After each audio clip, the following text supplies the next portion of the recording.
devil. I'm the D-E, I'm the D-E-V-I, I'm the D-E, I'm the D-E-V-I, I'm the D-E, I'm the D-E-V, I'm the D-E-V-I-L. I'm the D-E, I'm the D-E-V-I, I'm the D-E, I'm the D-E-V-I, I'm the D-E, I'm the D-E-V, I'm the D-E-V-I-L, the devil.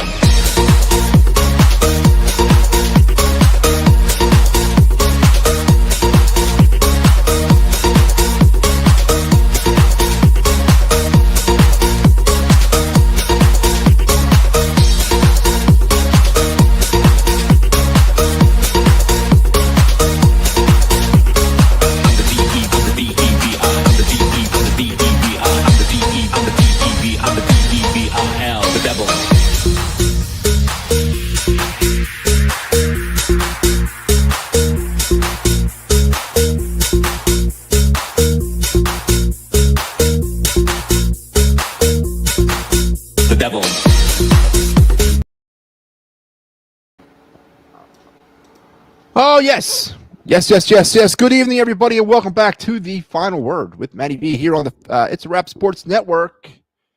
You've arrived at your final stop on your sports day, or your sports Thursday, I guess. I guess that's an applicable thing to say. You have arrived at your final stop on your sports Thursday today, right here, right now with me.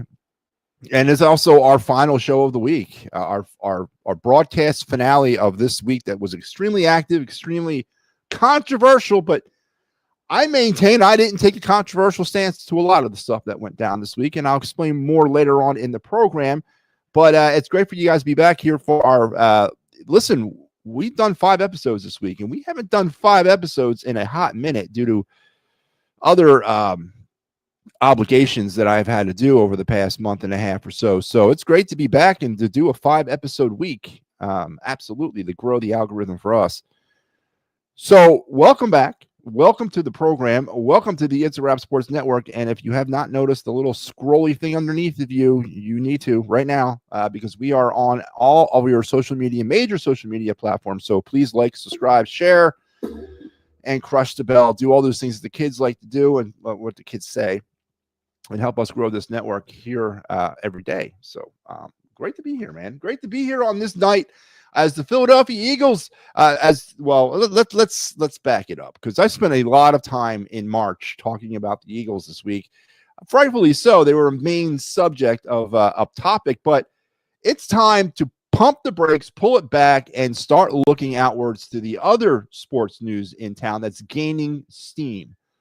With the Flyers season in the tank, with the Sixers season in the incinerator, and the Eagles limping through the first stages of free agency, we seem to forget the other team that's literally days away from ramping up their 162-game drive to hopefully a World Series championship in 2025, the Fighting Phillies. And tonight, as the title of the show dictates, we're going to do a semi-deep dive on the Phillies. We talked about the Phillies, I think, a couple nights ago. We brought up the rotational problems. We brought up some of the philosophical issues. We go through spotlight players on a nightly basis. We do kind of hit the Phillies nightly, but tonight I'm going to dedicate a swath of time to discuss the Phillies and the rest of the NL East as we get ready to key up the 2025 season. And I don't know how many people are actually paying attention to the Phillies and what's going on down in spring training, but I'm going to catch you up. I'm going to catch you speed here tonight. But we will also bring up the Eagles because they made 2 more moves today, 2 more additions on the cheap end of, depth role player type stuff. So we'll talk about that.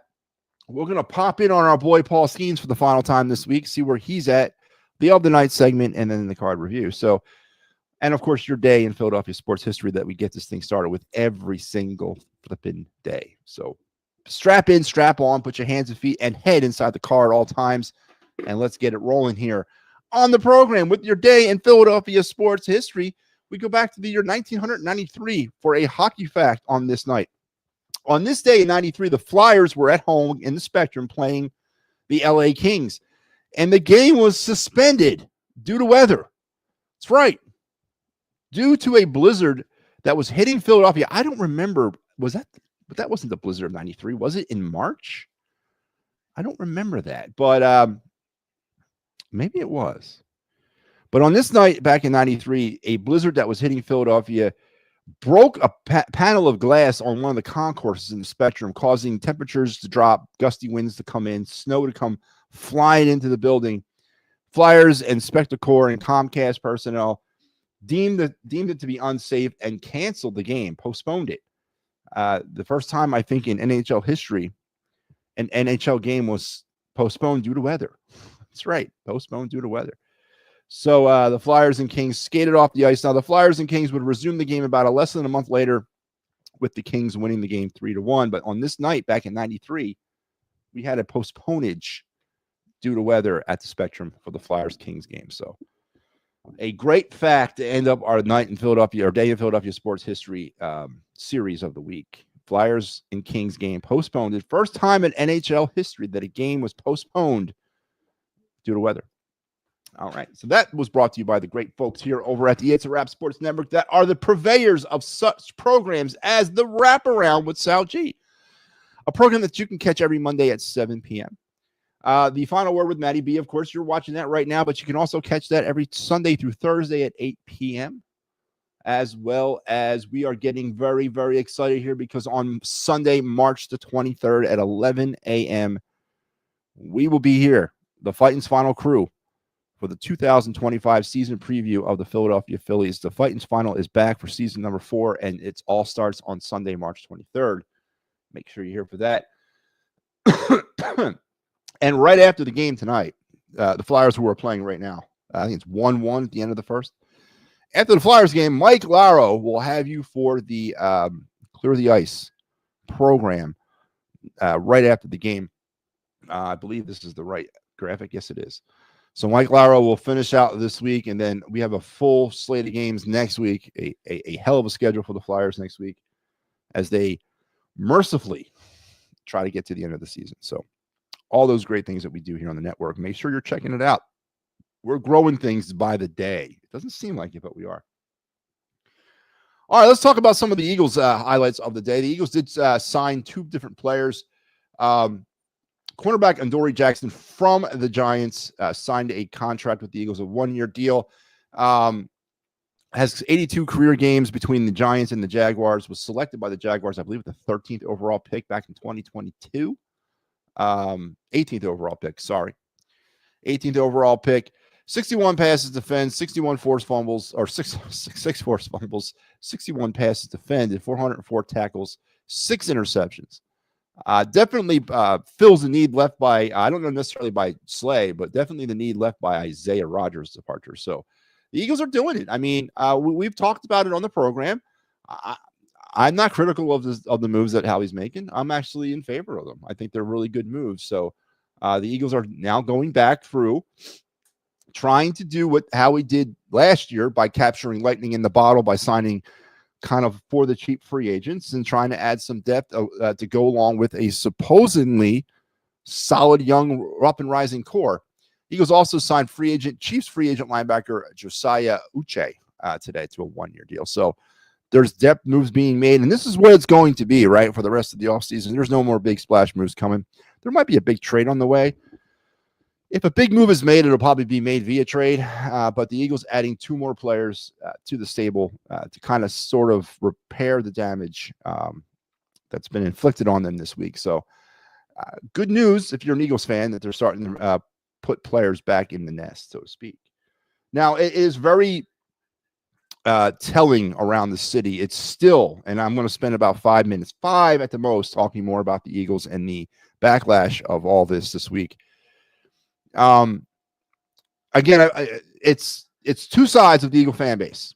It's the irrational homers and it's the rational fans. I think you can go ahead and say there's more than that. I disagree. I think it really is split that way. Either you're an irrational homer who believes that there's no one makes mistakes on this football team, that whatever is happening happens for a reason and it's the great move, or you're a rational Eagles fan and various degrees of rationality, and you're trying to kind of wrap your head around some of the things that are going on. And I think the major spiel this week, at least from me, was not necessarily from criticism. I'm not criticizing Howie Roseman for these moves. I'm not sitting up here saying this is the wrong thing to do. And I've never said that. It's an interesting plan. And I think we definitely know what the plan is now. It's to give some of the young draft picks, again, that's a gamble, given Howie Roseman draft picks, an opportunity to seamlessly fill in to a team that's literally defending a Super Bowl championship. That's a risky move. It is. But obviously, Howie and the rest of the staff out there in South Philly knows these players more than I do, and you do, and feels confident that certain of them can step up and fill in those roles. And now they're going to backfill with lesser players for depth, for experience, for veteran leadership. They're going to try that route. Is this the route that I've been? And you know what? The more and more I think about it, this is what I've been asking for. And I think a lot of Eagles fans have. To not tear it down year after year after year, is to build a solid core through the draft and then sort of build upon that core. And that's how you do it. And I agree with that way. Whether or not we got the right players here drafted, we're about to find that out, because I'm still suspect on a few draft picks. He's hit on a few, and we don't know on a lot. But whether or not we have the right players here, the up and coming, so to speak, the young rookies, the young drafted players over the last 3 to 4 years, whether we have those right guys, time will tell. And if we don't, well, you know what's going to happen there. And I've also heard another side of this argument, which blows my mind, is that it doesn't matter what the defense does. If the defense takes a step backwards in 2024, it doesn't matter because the offense will be there to bail them out. I heard the same thing heading into the 2025 season. I get the dates mixed up. I heard the same thing going into the 2024 season about the same thing. And we all saw how that didn't work. We all saw how the defense rose above everybody else. And essentially, in my opinion, was reason number one why they won the Super Bowl. 100% hands down, reason number one why the Eagles won the Super Bowl was because of the play of that defense. And now we're heading into 2025, still spewing the same thing by saying it doesn't matter if the defense steps back down a little bit, the offense will pick them up. I'm not seeing that. All right. I'm not going to sit here and tell you that that's the truth, because I don't have faith and confidence. I have more faith in I had more faith and confidence in the Eagle defense than I did in the Eagle offense. 100%. So there's a side of the fan base that's starting to kind of throw that out there, is that it doesn't really matter if the defense takes a step down. It doesn't really matter if we need a year for some younger players to grow into their new roles on this defense, that the offense will bail them out. That wasn't the case last year, right? We all saw how the offense had to change their plan literally a quarter of the way through the season to get the pressure and the responsibility of games out of the hands of Jalen Hurts and into the hands and feet of Saquon Barkley. And I imagine that's going to be the game plan heading into 2025.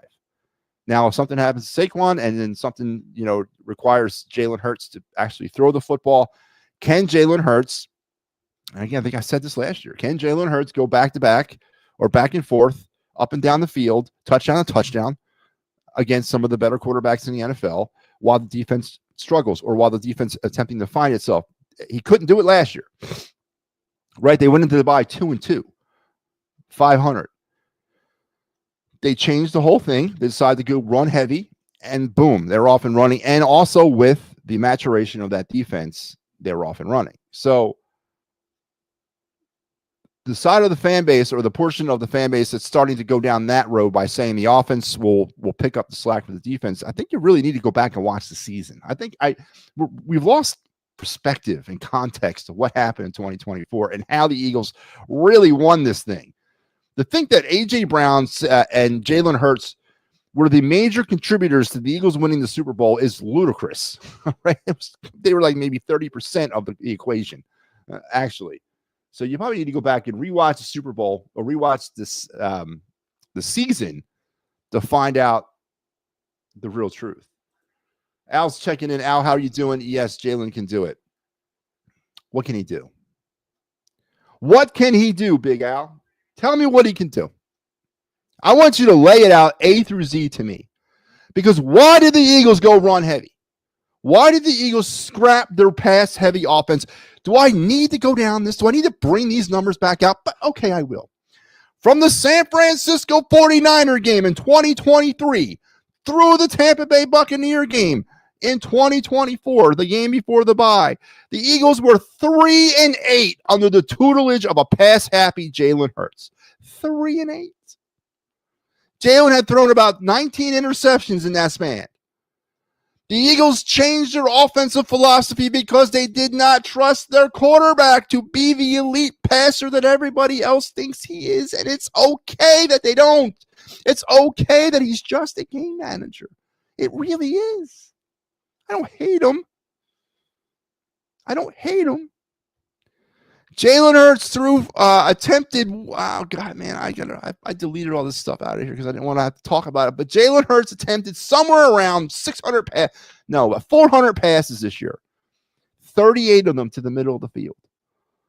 Is that what an elite quarterback is doing? They have him on a leash. They put him on a leash because they don't trust him to throw the ball into tight windows. Saquon Barkley accounted for 38% of the Eagle total offense in 2024. 38%. Oh my God, man. What exactly can Jalen do? They want run heavy because it was needed. The NFL, the better teams had a dominant run. Oh my God. Oh, wow. Al has crossed over the rainbow friggin' bridge, everybody. Welcome, my first member of the Eagle Homer cult. Big Al Zafiri is telling me that the Eagles went run heavy because the rest of the NFL dictated it. Or no, I'm sorry. Did I read that wrong? They went run heavy because it was needed in all of the NFL. So the Eagles provided a service to the National Football League. The better teams had a dominant run game. So that's what it was. I'm mistaken. Okay, it had nothing to do with Jalen Hurts' 3-8 heading into that game or that Week 5 matchup against what was it, Cleveland? That week, and they struggled at that game too. It had nothing to do with the fact that that Jalen Hurts was throwing interceptions like they were going out of style heading into that game as well. It had nothing to do with that, right? It had nothing to do with the fact that the team didn't trust him to be the big game quarterback. It had everything to do because the NFL needed them to do it. The Eagles were the Crusaders this year, folks. They were the revolutionary game changers of the National Football League. All hail the Philadelphia Eagles for changing the course of the National Football League and providing the NFL with what they needed. Good night, nurse. This must be I always thought Al was a subjective type of guy. I know he's got a little homer in him. Everyone does, right? Everyone's got a little homer in him. But boy, Al, man, did you visit your own emporium last night and check out our new Kool-Aid aisle for those that are joining the Eagles homer cult? Oh, my God. Amazing. Absolutely, utterly amazing that I got to sit here and listen to the Eagles are trendsetters in the National Football League. Listen, they had a bell cow running back, and they weren't using him probably optimally heading into Week 5. They were relying on their quarterback week after week, game after game. What did we hear coming out of training camp all last summer? What do we hear? Jalen Hurts could not understand Kellen Moore's playbook, or not understand it. He couldn't grasp it. He was having problems with it. We heard it all summer. And then we saw it on the field. We saw it in front of our eyes that he was having trouble with it. The Kellen Moore quick hitting, quick slants, that stuff was completely abandoned by Week 4 because Jalen Hurts cannot execute it properly. So they leaned on Jalen Hurts' strength, which is the YOLO ball in the 50-50. And it worked. I'm not going to say it didn't work. It worked. But then they also sprinkled in a 90% dosage of Saquon Barkley to offset the rest of it. And that's also for poor tight end play. Or not say poor tight end play, but injured tight end play. I mean, they adjusted and took what the defenses gave them. I'm not going to sit here and blame them or talk negatively about how they did it. And I'm not talking negatively about Jalen Hurts. I'm not. I'm just not going out and buying a new pair of knee pads to worship at the altar of Jalen Hurts. Because it's not, it's more than what you think it is. Man, amazing. utterly amazing that I had to hear that the Eagles went to a run-heavy attack because the NFL needed it. Man, you think my takes are off the friggin' knock, man. Woo. Barkley had a historic year. They ran the hot hand. I just said, but they reverted to Barkley. They went purposely to run heavy, right? Now, the odds are Barkley's not going to have 2,500 yards rushing next season. The odds are he's not going to fluidly run through defenses like he did last year. Can your quarterback adjust that? We have a new offensive coordinator. Now, what playbook is that going to be? What the hell is the new offense? I don't even remember the guy's name. Whatever the new internal offensive coordinator. And we're not talking about any more of that either. We're not talking about how the last time we did this internally, it all blew up in Howie's face, in the Eagles' face. But we're talking positively about that now because it's a new day. The Eagles Super Bowl champions, and everything they touch turns to gold, or I guess silver in this case. But what's that playbook going to look like? I'm really interested in knowing it. Hurts wins plain and simple. Hurts wins plain and simple. Name me one game that Hurts won in 2024. Name me one game that the contributions of Jalen Hurts won in 2024. Name me one game that he took the Eagles down the field in the last 2 minutes of the game and won the football game. Name me one game in his career that he's done that. I think he's done it once or twice. Name me one game that we could not have won if we had a different quarterback at the helm other than Jalen Hurts because of the contributions of Saquon Barkley and the defense. Name me one game. I'm waiting. Name me one friggin' game that Jalen Hurts took the team on his shoulders and led us to victory. Name me one game. You can name me the Cleveland game, the Jacksonville game, those games. All right, I'll give you them. Name me one game that Jalen Hurts and the offense were not benefactors of the 23 turnovers that the Eagle defense forced from week 10 through the Super Bowl. Name me one game. Name me one game where the offense came out and completely took control and said, the defense, sit down, we don't need you. Name me one game. Jalen Hurts wins plain and simple, my ass. Jalen Hurts was a benefactor of a team that was hot this year. Now you're going to also tell me that Jalen Hurts is the actual Super Bowl MVP? That the Eagle defense was not Super Bowl MVP? Are you going to tell me that too, Al? We're going to go down that rabbit hole as well? I mentioned Jalen Hurts was 3-8 as a starting quarterback from the San Francisco game in 2023 through the Tampa Bay game in 2024, right before the bye. 3-8 as a starter. The Eagles were 3-8 in that span. They came out of the bye week and decided to run the ball, and then it was lights out from there. Super Bowl champions. Let's go. Name me one game where Jalen Hurts actually meant winning or losing. Kevin Patullo, that's the guy's name. What's his playbook going to look like? That's what I'm wondering. I'm waiting for the one game. Show me the one game. I want to know it. I want to see the video. Jalen Hurts wins plain and simple. I mean, he's been on winning teams, yes. But I can't look at a lot of games where the last time I remember the Eagles needed Jalen Hurts to win them a game was in 2022 in the Super Bowl. And it didn't work. Just telling you. But again, I'm not negative anti-Jalen Hurts. I'm not.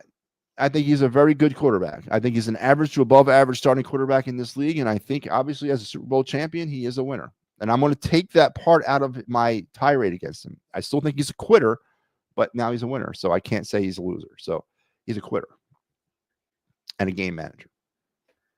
But, all right. Name me one game. I'm waiting for the one game, Al. Give it to me. Show me the box score. You know, play me the Arcoa Presents Fantastic Finishes. You probably don't know that or know that reference. That was from back when I was a kid. Show it to me. I want to know the one game. While Al searches the archives, let me remind everybody that this program, as long as every other program here on the network, is brought to you by the fine folks of this network that bring to you programs like Sal G's Wraparound every Monday at 7. Sal gets you caught up on the haps of Philadelphia sports. So make sure you're checking out Sal, and then make sure you're also checking me out when I'm doing this, which I'm doing it right now. I get to kind of be the pain in the ass for this. In football season, or when we're talking football, the Birds Blast with Kyle Quinn, a weekly program, the quintessential Eagle pregame show hosted by yours truly, along with Kyle Quinn from 94 WIP. And we go over Eagle stuff week to week to week. We'll be back in 2025. Me and Kyle will resume our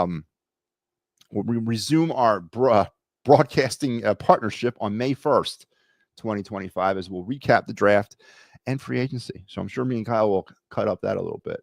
So, and then of course, don't forget, folks, if you're out there and you're listening to this, make sure, because we're not Fred Shira. It's MattyB's all-time Flyer coach right there. Don't forget, the Fighting's final returns on March 23rd at 11 a.m. Sunday, March 23rd at 11 a.m. For our Philadelphia Philly 2025 season preview episode. The Fighting's final will return for its 4th season ever existence, and make sure you're there, as we will kick it all off for you on March 23rd.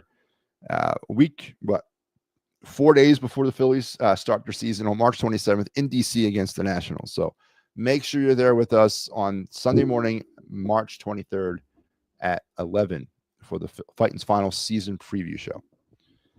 And we should have some fun with that. All right. Well, again, while Al rakes through the archives looking for the one game that Jalen Hurts actually won the Eagles in his career, let's focus our attention now on why we came here tonight. And that was to do a semi-league deep dive on the Phillies. Now, I do semi-league deep dives on the Phillies on a night-to-night basis, and we spotlight a Phillies player. We've been taking members of the 2025 Phillies who, prospectively would actually make the team. And we've been kind of going over some of their accomplishments, their shortcomings, their weaknesses from 2024, and sort of looking at how they might affect or be part of the final equation for the 2025 Phillies. Tonight, we're going to amp it up a little bit. We're going to do a spotlight player, but we're also going to talk about some National League East. That's right. I'm going to broaden my horizons tonight. We're going to, as we get close to the start of the season, let's talk about some National League East. And I want to talk some numbers here with you first. Let's bring this up right now. This is courtesy of MLB.com as of March 6th. I pulled this, and I want you to look at this. This is what MLB.com projects every National League East team starting lineup to be. Now, this is extremely subjective because this was on March 6th. Players get hurt, players come and go, players don't perform. But as of March 6th, this is what MLB.com kind of had worked out. Now, the real interesting team that they were able to kind of work out was those Fighting Phillies. With all the skeptic about who will lead off for the Phillies this year, they went ahead and went with Trey Turner as our leadoff man, which I agree with. I think Trey Turner should be given the leadoff job, and more importantly, should be given as much time to work through his shortcomings as Nick Castellanos was to work through his shortcomings last year, which, if you don't remember, was the entire season, 162 games without making any changes. So I think Trey Turner not only should be the starting leadoff hitter, but he should be given the same undying loyalty that Rob Thompson gives to his players at times. So the MLB.com's got Trey Turner leading off. Then they got something that I don't like and I don't agree with. Bryce Harper batting second. On what planet is a Bryce Harper a number 2? I'm not seeing it. Bryce Harper was born to be a 3. Born to be a 3. I do like the Alec Boehm up in the top third of the lineup, but I would put Boehm at 2. And I don't care about the lefty-righty nonsense, because we're not. Are we really going down this road? Are we really going to sit here and talk about a lineup that's never been properly constructed and then getting wrapped around the axle on the left, right? It's ridiculous. Turner, Boehm, Harper, Schwarber at 4, where he belongs, where he's been belonging since the dawn of his baseball life. Castellanos at 5. Do not agree with Stott at 6. I think Stott should be at 7, or actually, I think Stott should be at around 8. So I would have Schwarber 4, JT at 5, right? Castellanos at 6, freaking Kepler at 7, Stott at 8, and Marsh at 9. Again, I'm not paying any attention to left, right. I'm not. Why are we doing that? We're trying to make sense out of an unsensible thing. So there's MLB.coms, and they got Stott batting 6th. I was pulling my hair out on a nightly basis when I saw Stott batting 5th. Well, what planet is Stott a 6? Until he proves otherwise, he's an 8 or 9. And again, maybe he'll prove it. Maybe he'll swing his way out of that that slump he was on last year. Allegedly, he was hurt. Maybe he comes back out of that. But at what planet is Bryson Stott a 5 or a 6? I don't see it. But right now, until he proves otherwise, Stott's batting down 8-9. That frame. It also has all the other projected National League East starting lineups, which is very interesting. Look at the Mets at Lindor, Soto, Alonso, Nimmo, Vientos. There's some solid firepower at the top of that New York Met lineup. Let's not fool ourselves. You know, when you got to face right off the bat Lindor, Soto, and Alonso as your 3 out the gate. I mean, come on, man. That's a daunting task. So we can sit here and tell the Mets suck and all that, but that's going to be rough. That's going to be a rough part of the lineup. And then Nimmo is nothing to slouch at. I would probably, if I was really kind of doing this, I would switch Alonso and Nimmo. I would have Alonso batting 4th. Vientos is the big story here for me. This kid came out of nowhere last year for the Mets. Took the job away from Batty, whatever the kid's name was, got him sent back down to Syracuse in AAA, and then came on the scene like gangbusters to include an outstanding playoff run, both in the NLDS and the NLCS. Vientos holds the key to the Mets lineup, in my opinion. If they can get the same amount of production they were getting out of him out of nowhere last year, this year, and even more maybe, then they got something at Vientos, and I would agree with 5. There. Jesse Winker at DH and at 6, Alvarez, McNeil, and Tyrone Taylor. It's a formidable lineup, man. It's a good lineup if it can stay healthy and it can produce. As I said, to me, the key to the Mets lineup is Mark Vientos. I don't see him batting 5, but if that's what the Mets think he's capable of, okay. But Vientos is definitely the pivot man for me for the Mets. If they can get the same thing they got out of him last year, this year, we're going to have some problems with the Mets. The other National League East team that's in our way, Jackson Profar, this is the Braves, sorry. Jackson Profar leading off, God. Riley batting 2nd, Olsen 3rd, Ozuna DHing, Albanese at 2nd, Harris at center, Baldwin catching, Klentak, and Arcia. Again, it's a pretty formidable lineup. Not the most powerful lineup out there. You know, you got Ozuna, who can hit about 25 to 30 home runs. Olsen, if he's on, can hit 25 home runs. Austin Riley's around 20 if he's on. Albanese is sneaky powerful, but not overly powerful. Michael Harris as the second is very good. And to me, the key with that lineup lies with Michael Harris as well. Kind of fell down to earth a little bit last year off of his rookie year of 2023. Hopefully, hopefully he doesn't. But for the Braves' sake, he rebounds and he could be the key to the Braves' offensive success in 2025. As far as the other 2 teams, well, the Marlins and the Nationals, some players to keep an eye on for the Nationals for me is big fan of big CJ Abrams guy. I think he's definitely something that's going to be dominant in the league in the future. Dylan Cruz, I like him as well. Josh Bell returning to the Washington Nationals this year via free agent. So there's some people to keep an eye on for the Nationals. As for the Marlins, I don't even know who these people are except for Sanchez. I know who Sanchez is and Xavier Edwards. I don't know who anybody else is in this lineup. I've never heard of any of these other guys, and that's going to tell you where the Marlins are and where they probably will finish in the NL East. So there you go. There's MLB.com's mock projected lineups of the NL East as of March 6th. Of course, today's March the 13th, so you take this for what it is. The Phillies lineup to me is somewhat kind of where I want it to be. It's some people are still a little, but at least they got the big thing right by moving Kyle Schwarber out of that leadoff spot. So there you go. So there's your projected lineups, courtesy of MLB.com as of March 6th. Let's move on now to rotation. This is the big thing. Let me get the scroll out of the way. It's bothering me here. All right, the scroll's gone. So this is another thing. MLB.com's projected starting rotation for every NL East team as of March 6th. Let's talk, of course, about the Phillies. And this is, of course, is off of the left-right, or in this case, right-left mantra. Zach Wheeler, Chris Sanchez, Aaron Nola, Ranger Suarez, and Jose Luzardo. I'm not putting the pressure of a number 2 on Christopher Sanchez. I'm not doing that. I don't care that he's a left-handed pitcher. I really don't care. I don't care that it makes sense for me to put him up there. I'm putting Nola as my number 2. That's where Nola belongs. And I would actually go one step further with this rotation. So I got Wheeler, Nola. I got Luzardo at 3, honestly. And then Ranger or Suarez, not Suarez, but Sanchez, and then Ranger. To start the season, that would be my projected rotation. Luzardo's looked pretty good this spring so far. Now, they're going to amp things up with him.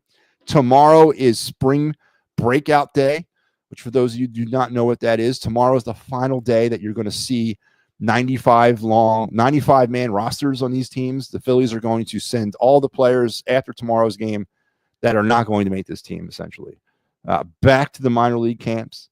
And so no more seeing Aiden. So no more Aiden Miller, no more Justin Crawford, no more Gabriel Racones Jr. after tomorrow's game, as they will return to their actual minor league camp and prepare for their season that starts in early April as well. So tomorrow is the last chance if you want to watch Aiden Miller, Justin Crawford, and so on in Phillies uniforms in spring training. Hopefully we see them again very soon, but tomorrow will be your last chance to see them in spring training. But again, going back to the starting rotation, in no planet would I put Christopher Sanchez as my number 2. I don't care if it's right, left. Again, I'm not following that anymore. Why who cares? Who cares about that crap? So I got Wheeler, Nola, Luzardo, Sanchez, Suarez. A couple things interesting here on this list. No Spencer Strider on the Braves projected rotation to start the season. Now, I have not looked into what's going on with Strider. Of course, everybody expected him to be back. He had Tommy John. So are we forgetting that he had Tommy John surgery? So he might not return until later on in the season, if not till next season. So Chris Sale, Ronaldo Lopez, Spencer Schwallenbach, who broke through last season, had a really strong rookie year. Grant Holmes and Ian Anderson. That's a formal rotation. It's not lights out. It's hittable.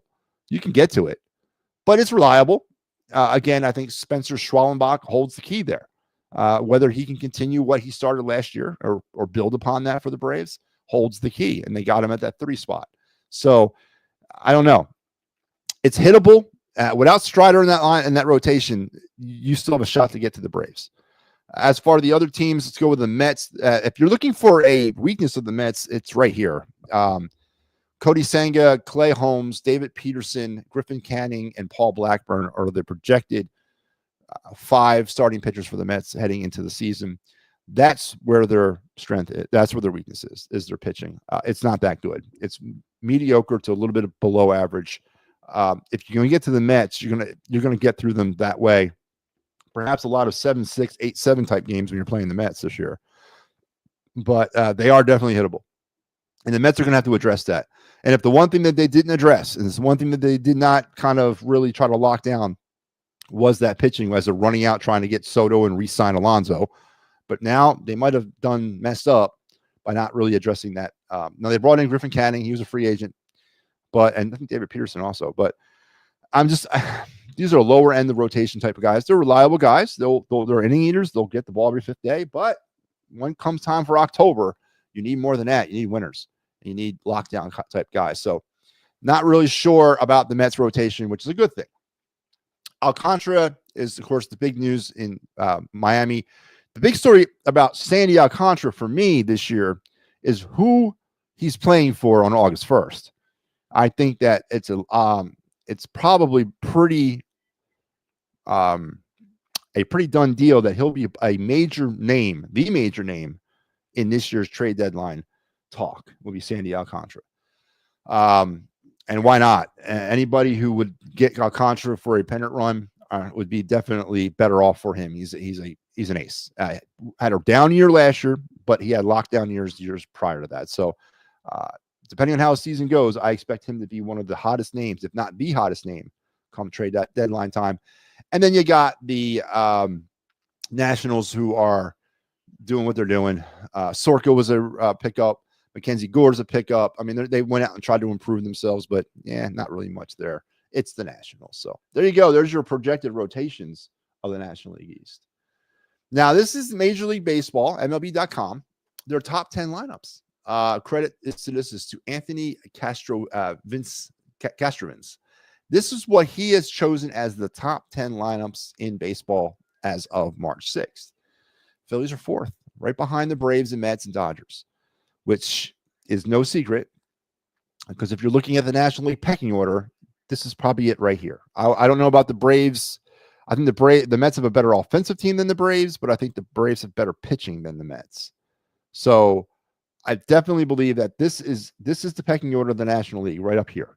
And this might also be the pecking order of the American League with the exception of, it might be. It might be. But the Dodgers, Mets, Braves, and Phillies, in that order, are your pecking order in the National League. And they happen to also be the top 4 lineups currently, or top 4 of the top 10 lineups currently in Major League Baseball. So looking good, I guess. I don't know where they're pulling that from, but it is what it is. And then this is also, this was MLB.com's team preview of the Phillies as of March 6th as well. The Phillies are built to win now, but that window is closing fast. It's not just closing. It's not just closing fast. It's closing fast in all caps. Schwarber and Castellanos are in their walk year. They look to have big seasons combined with Harper and one of the best rotations in baseball, which, again, I don't see that, but means another October with baseball in Philadelphia. Pitching is the best rotation in the NL. And the NL East and maybe in the NL. It's anchored by Wheeler, Nola, Suarez, plus new guy Luzardo. Adding fire, Romano solidifies a solid bullpen. Runs will be hard to come by in Philly. Again, I don't necessarily agree with that. I don't know what they're saying. I'm not feeling that. I'm really not feeling that. Feeling some of it, not all of it. Key adds, losses. They added Luzardo, Kepler, Romano, and lost Hoffman, Estevez, and Hayes. Batting, Harper, Schwarber, Turner, Castellanos, a lot of power and a lot of strikeouts. Again, I 100% agree with that. Phils did not do much to improve their bat to ball skills. They did not. Look for the same old from them, homers and Ks, which is going to drive me crazy. And the bold prediction was JT Realmuto has a resurgence after being moved to left field and hits 30 home runs. That would be outstanding. So there's my semi-deep dive of the Phillies. Now, courtesy mostly of MLB.com. So I just wanted to see what others were saying before I add my 2 cents worth into some of those things. I do agree with a lot that I read, and I do agree with a lot that I showed you. I think the Phillies are definitely up there let's just say I think the potential of the rotation is one of the best in baseball, but there's some things that kind of have to happen, man. Other than Nola and Wheeler, who are locks, there's a bunch of question marks for me. And it's legitimate question marks. Suarez fell off a cliff in June. Never was heard from again. Sanchez had an amazing season, signed that big contract. Can he replicate that? Jesus Luzardo coming off of an injury-plagued 2024. Can he fill the role as a 5? Along with potentially Taijuan Walker. Yes, I said it. I said Taijuan Walker potentially as a 5, and whoever else might be added into that rotation. So there's potential there. But there's a couple of things that have to happen with this rotation. And number one, the pivot point for me, and all these areas have pivot points for me. The pivot point for the Phillies rotation is Ranger Suarez. And I'm not asking him to be the sub-1 ERA guy of April through late May. I'm not asking for that. I'm asking him to be the 2023 3.2, 2.9 Ranger Suarez. The guy that took the ball every 5th day, gave you 6 innings, and gave you a chance to win. That's what I'm asking from Ranger Suarez. I don't want the sub 1.5 ERA guy.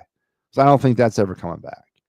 And maybe that's why he got hurt, because he was over pitching, trying to keep that mantra going. I don't know. But I need Ranger Suarez to calibrate himself or recalibrate himself for 2023 Ranger, not 2024. And if he can do that, and he can be that capable pitcher coming out every 5th day, and if need be, when we do get to the playoffs, he's that 4th starter or he's that first out of the bullpen, whatever, then I think we'll be okay. But to me, at the pivot point with the rotation is Ranger. The pivot point with the hitting, with the lineup, it's friggin' Bryce Harper, man. I mean, how many passes are we going to give this kid every year before we start holding him accountable for another wasted season? Bryce Harper is the jewel to this lineup. He's the crown jewel to the lineup. He's the face of the franchise. Wears the Fanatic socks, the headband, all the swag he wears. He is the pivot point to the offense. He needs to have he doesn't need that bat 900 and drive in 316 runs and hit 110 home runs. I'm not asking him to do that, but I am asking him to be CLUTCH, clutch. Bryce Harper needs to be clutch. If he goes 1 for 4 in a game, that's fine. Let that one be in the 8th inning with runners on second and third and a single. I need that Bryce Harper in 2025. I don't need the glam, out in front home run numbers. When they're down 11-0, he hits a 3-run jack, or they're up 17-3 and he hits a 3-run jack. No, I need a tie game in the 8th inning, 3-run jack from Bryce Harper. That's what I need from Bryce Harper in 2025 is CLUTCH, clutch. If I can get that and he only bats 250 and only hits 17 home runs and drives in 95 runs, so be it. But if every one of those 95 runs were somewhere where we definitely needed it, I'll take that. That's what I need Bryce Harper to be, is clutch. So he is the pivot point for me in the offensive lineup. And Ranger Suarez is the pivot point in the starting rotation. And my pivot point in the bullpen is friggin' Rob Thompson. What's Rob Thompson going to do with the bullpen? Are we going back with the bullpen with no roles? Because as long as we do that, I said it this time last year, as long as we run out a bullpen with no traditional roles, we will never win a World Series. I said it last year, and I'm saying it again. They will never win a World Series unless they have a bullpen with traditional roles. I'm telling you, I just have that feeling. So there you go. There's MLB.com's deep dive and my semi-league deep dive to the Phillies today. Kind of go along with what we talked about, I think, yesterday or the day before, and as what we're going to talk about here on the 23rd at 11 a.m. on the Fighting's final season preview episode of the Phillies. So there it is right there. So there you go. That was pretty fun. I enjoyed that. Let's go now to the Of the Night segment.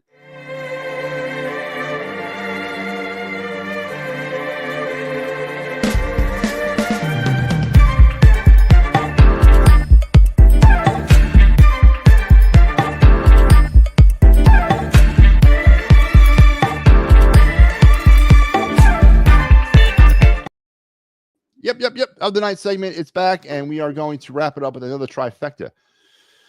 We ran 3-3-4 and 3-4-3-3. So we ran a lot of players through the Of the Night segment this past week, and we got caught up, but we're going to keep the pedal to the metal, and we're going to run 3 more tonight. Let's start off with the Philly Spotlight player because we talked about him already. Let's bring him back up. It's Christopher Sanchez. That's right. 181.2 innings pitched. Let me say that again. 181.2 innings pitched for Sanchez in a breakout season in 2024. Earned himself a fresh, healthy new contract extension from his performance in 2024 and endeared himself to all the hearts and minds of all the Philly fans out there. 3.32 ERA, 153 strikeouts, 44 walks, and an 11-win season. Definitely the best as a pro for Sanchez as he seemingly put it all together in 2024. The question now remains, can he up the ante or can he at least get back to that point in 2025? It's a key point. We're going to rely on him. No more. He's not going to come out of he's not going to sneak up on anybody. He's definitely now part of the rotation, and he needs to continue to build on his success of 2024. Can he? I don't know. Do I want him to? Of course. Does he have a good chance of? Absolutely. But we'll wait and see. But there you go. Tonight's Philly Spotlight player is Chris Sanchez. On to the MLB draft, and our prospect of the night is Daniel Dickinson of Louisiana State, the second baseman. Dickinson possesses one of the higher floors in college class and transferred from Ohio, from the Ohio Valley State. Now, here's the thing. I don't have a image of him in his Louisiana State uniform. It's LSU, by the way. But I do have this Ohio Valley one, which I wanted to put up here for one reason and one reason only. I never knew Ohio Valley University existed until I was researching this kid. So there you go. The Ohio Valley, whoever they are. I want to show you their uniforms. But now he's with LSU. After batting 363, 468, 653, 18 homers, and 32 steals last spring was his slash line. He made consistent contact to all fields. That's important. And he has some pull power to go with average speed and shows fine instincts on the bases and at second. Definitely somebody that I could see the Phillies maybe taking a flyer on. He's about 5 or 6 years away. We could definitely develop him, and I think Daniel Dickinson is available in that back end of that first round when the Phillies will pick. You're always looking for the second baseman of the future. We traded away a good prospect in Starlin Caba to the Marlins in the Jesus Luzardo deal, so we got to restock the cupboards a little bit down there. I would be okay with the Phillies going with him. I like the contact, and to all fields, that is appealing to me, especially this day and age. So there you have it. Daniel Dickinson from LSU, our draft player of the night. On to our hockey draft player of the night, Alex Hung. Alex is a right-hand defenseman. Never, ever, ever can you have enough of these cats. From the Chickawatini of the QMJHL, the second Chick-O-Umtimi player we've highlighted this week. I think we did the kid last night or the night before that. 6 foot, 170 pounds, needs to gain about 30 pounds and put on about 3 inches. He is a flowing north to south skater, an agile adjuster on his edges, and a clever and talented player on the puck who sees the play develop early, identifies and finds lanes before the opposition as a passer, and has made some highlight reel skill plays. He can carry it, manipulate it, play it with finesse and poise stance. He is projected in all seriousness. He is a projected top 10 right-handed defenseman player. It's the right-handed defenseman. And if he possesses the skills, and he does, on the plus side of skating, on the plus side of quarterbacking, and on the plus side of finesse, he's not going to last much longer than the top 10. He will not be available where the Flyers will probably be picking, or maybe he will be the way the season's kind of going. But if he is there, if Alex Hung is there in the top part of the draft when the Flyers, or anywhere in the first round when the Flyers pick, I would take him in a heartbeat. He is a little undersized, but he's also a little young. He'll be 18 in May. So he's only going to be 18 and 2 months old when the draft is held. He's got at least 2 or 3 more years in major juniors left, and then another year, once he comes back here. So he's a project guy. He is not a guy that's going to help you day one. That's an also interesting point about Alex. He's not a day one guy. And I think the Flyers and I think Flyer fans are going to have to start kind of identifying that a lot of these kids in this draft as a rule are not day one guys. I think there might be 2 or 3 and that's it. Everybody else is going to be a project. So Alex Hung, a right-hand defenseman, would definitely serve the need that I'm looking for, and I think so as the Flyers too. So there you go. There's the of the night segment, another trifecta in the books. So before we get on to the final segments of the evening, again, I want to remind everybody that this, let's put the banner up, man. Took that banner down and I forgot to put it back up. We here at the It's a Wrap Sports Network are on all social media platforms. So please like, share, and subscribe. Tell a friend, share us out. Make us part of your daily sports adventure. We are growing by the day. Again, it doesn't seem like it at times, but we are. And I want you guys to be part of what's kind of coming down the pike here on the network in the very near future. Remember, right after this show tonight, right after the Flyers game comes final, right after this show and right after the Flyers game comes final, Mike Laro has you for the Clear the Ice program as he will wrap up Flyers Lightning for you. And let's head into our final 2 segments, which are baseball card related. Paul Skeens, this is the card that's in auction right now. It is stalled out right now. 56 bids, $550,000. And that's probably where it's going to sit until closer to March 20th. I'll check in daily and give any updates that are applicable. But Paul Skeens is stalled out at $550,000 on the Fanatics auction site. But March 20th is when the card is over, and I guarantee you there's going to be a push at some point to drive up the bidding. And let's take it to the end here with my favorite part of the show. Looks a little something like this. Looks a little bit like I can't miss. Hey, this is what you call a bad. What? This is what you call a bad. What? Looks a little something like this. Looks a little bit like I can't miss. Hey, this is what you call a bad. What? This is what you call a bad. Yeah. MattyB's card review is part of the show where I take one of my many sports cards and we just sort of cut it up, talk about it, have some fun. Last night we got back into hockey we got back into baseball after kind of going to hockey. Well, we're going back to hockey, baby. That's right. We're going to talk about a Hall of Fame player that really befuddled the Flyers throughout my childhood. Really a great player. Had an opportunity at the end of his career to finally win a Stanley Cup. Ray Bourque is our card tonight. This is the 1990-91 Topps Ray Bork card.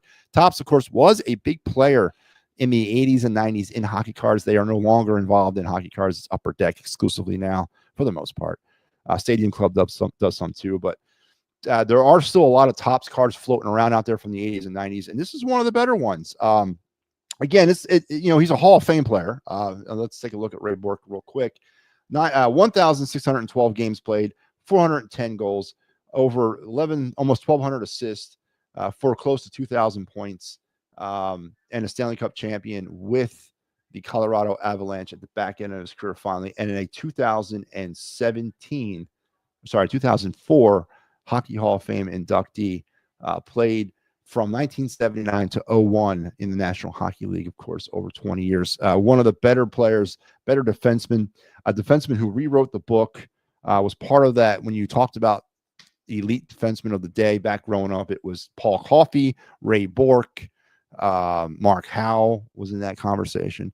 He was part of that elite defensive core of players, mainly for the Boston Bruins. But when his career was wrapping up and a Stanley Cup championship was not in the Boston Bruins' future, they sent him to Colorado for an opportunity to chase a cup, and he did, and he caught it, which was the cherry on top of his career. So, but this card itself, not a rookie card, of course. 79-80 was his first year.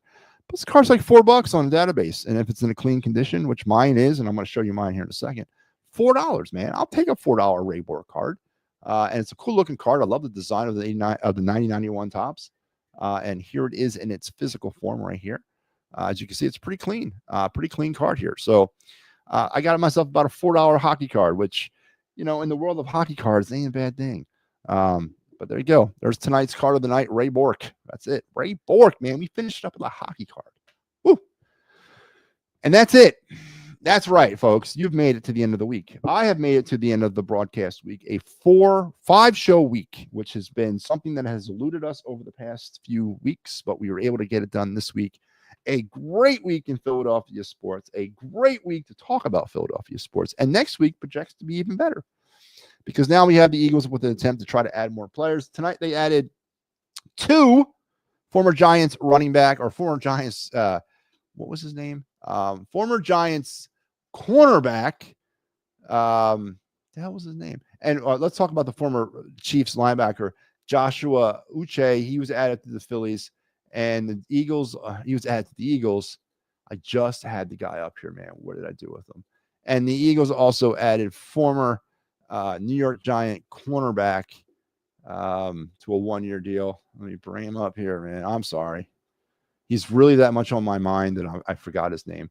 Adoree Jackson. There you go. Adoree Jackson. So Adoree Jackson and Joshua Uche join the Eagles this week as they attempt to kind of stave off the bleeding. And again, I said this from I've had the same standpoint all week long. I'm not critical of these moves. I understand these moves. I was ready for this. I listened to Howie at the Combine. I knew something like this was coming. Question is, it's not the moves out of the question. The question is the plan the right one? Do the Eagles have the draft capital, the young potential prospect players, the players that were drafted over the last 3 years? Do they have those players to make a seamless transition?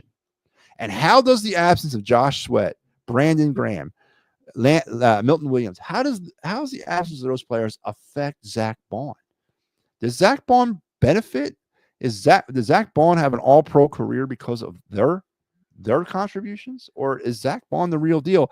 And can Zach Baun essentially become the new face of this defense, the new leader of this defense? And can he continue to play at the level that he's been signed for? So it's a risky plan, and I don't necessarily think it's the right plan for the defending Super Bowl champions, but it's not the wrong plan either. It's a plan, and we got to wait to see how it works itself out. So that was a main topic of the week. Phillies, we took our first jump into the Phillies pool this year. We went over some lineups, starting rotations. We talked National League East. We went around a couple different things, and we had some fun with it. Flyers, I'm leaving the Flyers talk to the Clear the Ice crew that's going to follow me up here in about, I don't know. I don't even know where the game's at. It's whenever the game's over. So make sure you're tuned back in for that and all the greatness that we have here on the network. I will be back on Sunday night, folks, as we will start another broadcasting week, another fun-filled week here in Philadelphia sports. Until then, you guys have a fantastic night, and even better tomorrow, and a fantabulous weekend. We'll talk on Sunday. See ya.